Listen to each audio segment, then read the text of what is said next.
अर्थशास्त्रात मागणीच्या नियमाप्रमाणेच पुरवठ्याचा नियम हा एक महत्त्वाचा मूलभूत नियम आहे. या नियमाद्वारे वस्तूची किंमत आणि पुरवठा यातील संबंध स्पष्ट होतो.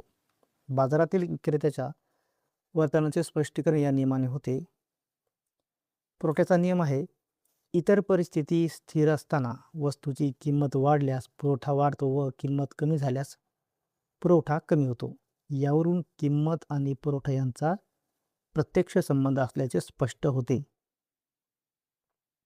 स्पष्टीकरण: वस्तूची किंमत वाढल्यास उत्पादकाला अधिक नफा मिळण्याची शक्यता असते. त्यामुळे उत्पादक जास्त उत्पादन करून बाजारात जास्त पुरवठा करतो. किंमत कमी झाल्यास नफा कमी होतो. त्यामुळे उत्पादक उत्पादन व पुरवठा कमी करतो. त्यामुळे किंमत वाढ होते, पुरवठा वाढ आणि किंमत घट होते. त्यानंतर पुरवठा घट असा संबंध दिसतो. हा संबंध आलेखात वर जाणाऱ्या पुरवठा वक्राद्वारे दाखविला जातो. गृहीतके: हा नियम खालील अटीवर आधारित आहे.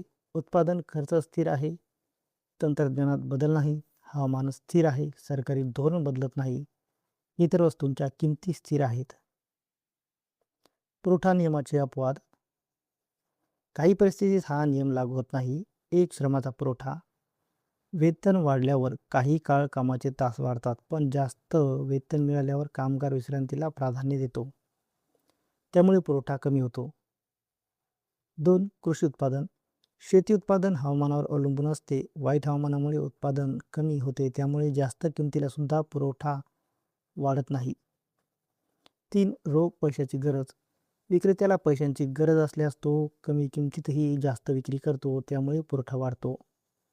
4. नाशवंत वस्तू: भाजीपाला, दूध यासारख्या वस्तू खराब होतात, त्यामुळे विक्रेते कमी किमतीला जास्त विकतात. 5. दुर्मिळ वस्तू: दुर्मिळ वस्तू उदाहरणार्थ जुनी चित्रे, नाणी पुन्हा तयार करता येत नाहीत.